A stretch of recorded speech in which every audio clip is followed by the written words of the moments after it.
ప్రతిపక్ష హోదా ఇచ్చిన తర్వాత కూడా కేసీఆర్ అసెంబ్లీకి వచ్చి ప్రతిపక్ష పాత్ర అయితే పోషించాలిగా. పోషించాలి, కానీ ప్రతిపక్ష హోదా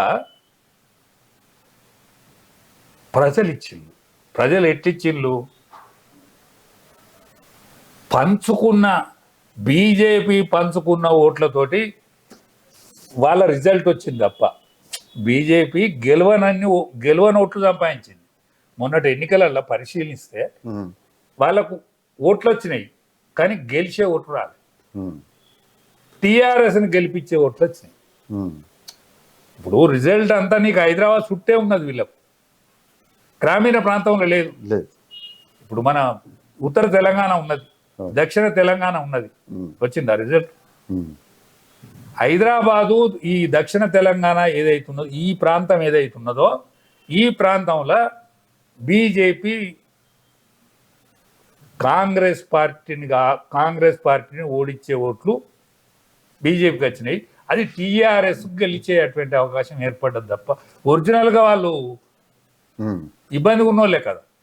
అచ్చా, ఇప్పుడు గెలిచిన ఎమ్మెల్యేలు ఎవరైతున్నారో టీఆర్ఎస్లో గెలిచిన ఎమ్మెల్యేలు మీరు లెక్క పెట్టండి. ఎందుకంటే మీకైతే అనుభవం ఉన్నది. మూడోసారి ఎమ్మెల్యేలు వాళ్ళు. అవును, మూడోసారి ఎమ్మెల్యేలు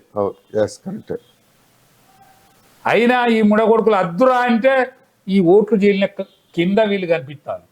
కానీ ఒరిజినల్ బలం మనకి ఎరికే. కాంగ్రెస్కు బాధాప్తా బోనిస్తే రానిస్తే ఈ బిల్లు ఏదన్నా ఇబ్బంది పెడుతుందో అని భయపడాలి ఉంటాను తప్ప, లేకపోతే వాళ్ళు ఈ మధ్యనే వస్తారు. ఉండరు, బీఆర్ఎస్ ఉండరు. ఈ అసెంబ్లీకి వచ్చి ఫైట్ చేయొచ్చు కదా కనీసం. మరి ఆయనకి ఏం కొట్లాడినా ప్రజానికం నాడి కేసీఆర్ గెలిచినంతగా ఎవరికి తెలియదు. ప్రజానికం ఎరికే అని మారే ప్రజలు మారే. ఇప్పుడు ఎంబడికి రారని తెలిసి ఎంబడికి రారని అంటే ఈ రాజకీయ జీవితం క్లోజ్ క్లోజ్. కేసీఆర్ ఓన్లీ ఆస్తులు. ఇప్పుడు బ్యాంకులో ఉన్న పైసలు బ్లాకా, రైటా, వైటా, కానీ అది వైట్కి కనిపిస్తుంది పార్టీకి ఉన్న ఆస్తి. పోతే అన్ని జిల్లా పార్టీ ఆఫీసులు ఉన్నాయి, ఇవన్నీ కూడా పార్టీ ఆఫీస్ పేరు మీద ఉన్నాయి. అవును, ఇప్పుడు డిఎంకే, ఏడిఎంకే పార్టీలను మీరు చూస్తారు కదా, లక్షల కోట్ల ఆస్తులు ఉంటాయి వాటికి. కాంగ్రెస్ పార్టీకి కూడా లక్షల కోట్ల ఆస్తులు ఉంటాయి. ఈ ఆస్తులకు వారసత్వం తప్ప వీళ్ళకు ప్రజలకు వారసత్వం రాదు కాక రాదు. అయిపోయిందంటవా? ఖచ్చితంగా అయిపోయింది. నేను మీకు చెప్పిన ఇదివరకు మీరు పనిచేసిన టీవీలో చెప్పిన, నేను ఒక్క సీటు పార్లమెంట్ సీట్లు వస్తాయని లేవని చెప్పిన.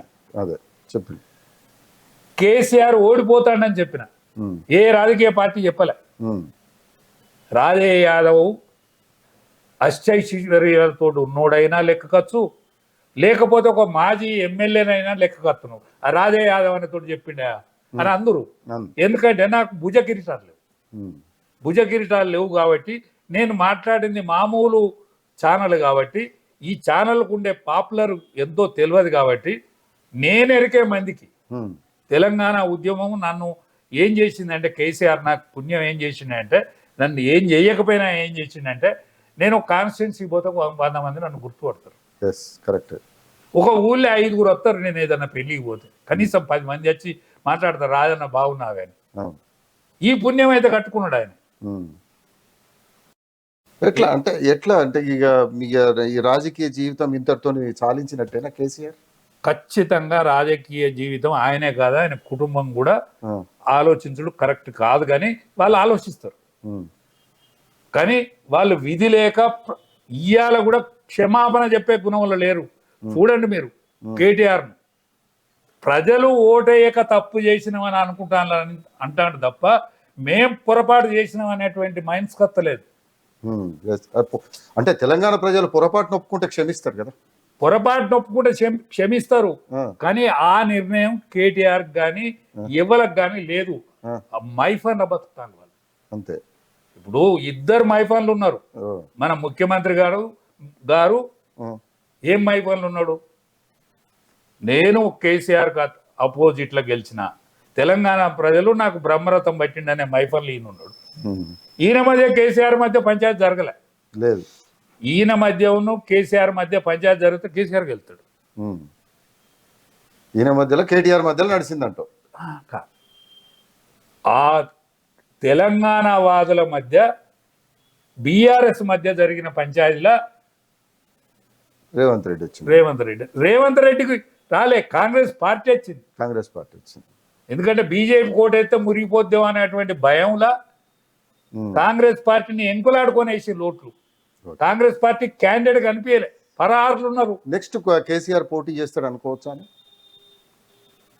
99.9999 చేయడు, పోటీ చేయడు. చేయడు.